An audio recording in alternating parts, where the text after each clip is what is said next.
পঞ্চম অধ্যায়ের প্রশ্ন দেখে কি ভয় পাচ্ছো?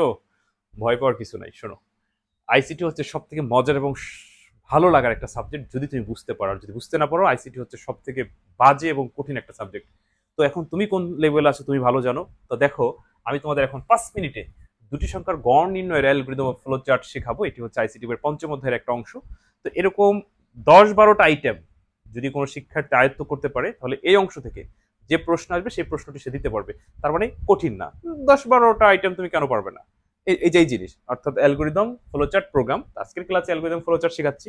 তো যারা এই মুহূর্তে আইসিটি নিয়ে এরকম ভয়ে আছো, দুশ্চিন্তায় আছো, তোমরা কিন্তু চাইলে শেষ মুহূর্তে আমার কাছে আইসিটি একদম প্র্যাকটিস করতে পারো। ইনশাল্লাহ বেসিক থেকে অ্যাডভান্স লেভেল পর্যন্ত আমি তোমাকে নিয়ে যাবো। হাতে তোমার যদি 10 দিন সময় থাকে, 10 দিন সময় লাগবে না। বিস্তারিত জানতে আমার এই হোয়াটসঅ্যাপ নাম্বার SMS দিও। রিভিশন ব্যাচে এইচএসসি 2025 সাল মাত্র 499 টাকায় সব পেয়ে যাবে। সব মানে আমাকে লাইভে পাবে, আইসিটির আগ্রাত পর্যন্ত পার্সোনালি ক খ উত্তর 100% সাজেশন পাবে, এমসিকিউ ব্যাখ্যা সহ পাবে, বেসিক ক্লাস রেকর্ড পাবা, 35টা বেসিক ক্লাস 20 মিনিট করে, যেখানে যেরকম পঞ্চম অধ্যায়ের 7-8টা ক্লাস দেওয়া আছে। ওর ভিতরে 10-12টা টপিক্স, যেগুলো পারলে প্রচিতশীল কমপ্লিট। ওকে। আর এমসিকিউ ব্যাখ্যা সহ সাজেশন এগুলো থাকছে। সবচেয়ে বড় কথা হচ্ছে আমি তো তোমাকে গাইড করবো আইসিটি পরীক্ষার আগ্রাত পর্যন্ত। তোমার এর বিনিময়ে আমাকে 499 টাকা সম্মানী দিতে হবে। তো বিস্তারিত জানতে আমার হোয়াটসঅ্যাপ নাম্বার SMS দিয়ে। আমি দেখো এই প্রশ্নটি এখন তোমাদের একদম সহজে বুঝাই দিচ্ছি যে দুটি সংখ্যার গড় নির্ণয়ের অ্যালগরিদম অফ ফ্লো চার্ট কিভাবে করে। আমি যদি ফার্স্টে ফ্লো চার্টটা এই পাশে করি, একটু জায়গা কম লাগবে, অ্যালগরিদমের জন্য একটু বেশি লাগবে, আমি দুটাই লিখে দিচ্ছি।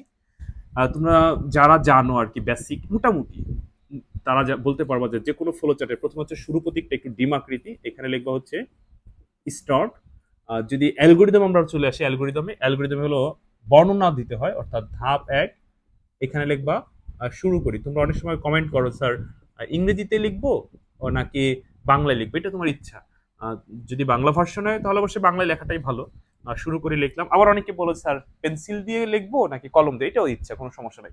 তো ধাপ 1 শুরু করি, আবার ফ্লো চার্ট স্টার্ট। এরপরে ধাপ 2-এ ইনপুটের ঘরটা নিব। ইনপুটের ঘর হচ্ছে সামান্তরিক, এইখানে লিখবো হচ্ছে ইনপুট। আমাদের কয়টা সংখ্যা বলছে? 2টা সংখ্যা। তো এখানে 2টি সংখ্যা উল্লেখ করে না, আমরা কাল্পনিকভাবে 2টি সংখ্যা এবি ধরে নিলাম, তাহলে এবি। ঠিক এই জায়গায় অ্যালগরিদম আমরা লিখবো ধাপ 2-এ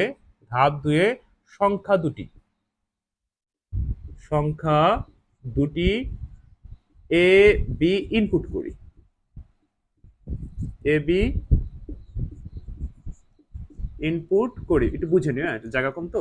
আচ্ছা, তারপরে আমরা ধাপ 3-এ যাব। এই যে হচ্ছে মেইন 3-এ হচ্ছে প্রক্রিয়াকরণ। তো আমাদের কি বলছে?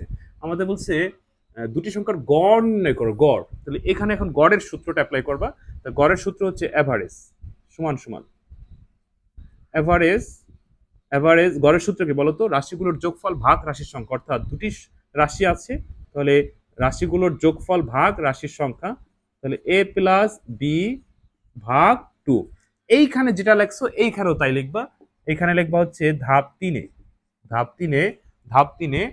যে সংখ্যা দুটির গড় এত নির্ণয় করি। সুন্দর করে ব্যাখ্যা করে উপস্থাপন করবা। সংখ্যা দুটির গড়, ওই যে এটা লিখে দাও, এভারেজ বুঝে নিও। হ্যাঁ, a প্লাস বি ভাগ 2 এত নির্ণয় করি। এরপর হচ্ছে আমরা পরবর্তী ধাপে যাব। তো প্রথমে শুরু করছি, তারপর কি ইনপুট করছি, এখন আমরা প্রক্রিয়া করে নির্ণয় করে ফেলছি। এখন কি করব? ফলাফল বের করব। তো আমরা জানি ইনপুট এবং বের আউটপুট দুটো কিন্তু একই ডিজাইনের, সামান্তরিক। এখানে লিখবো প্রিন্ট এভারেজ, যেহেতু গড় বেরোচ্ছে, প্রিন্ট এভারেজ তাহলে এইখানে আমরা কি লিখবো? এই জায়গায় তুমি লিখতে পারো ধাপ 4-এ যে গড় নির্ণয় করি, গড় বের করি, বা ফলাফল প্রিন্ট করি, ফলাফল বের করি, যে যেটা লেখো কোনো ভুল নাই।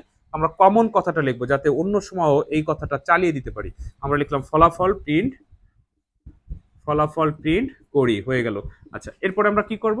যেহেতু ফলাফল প্রিন্ট করে ফেলছি, এখন আমরা শেষ করব।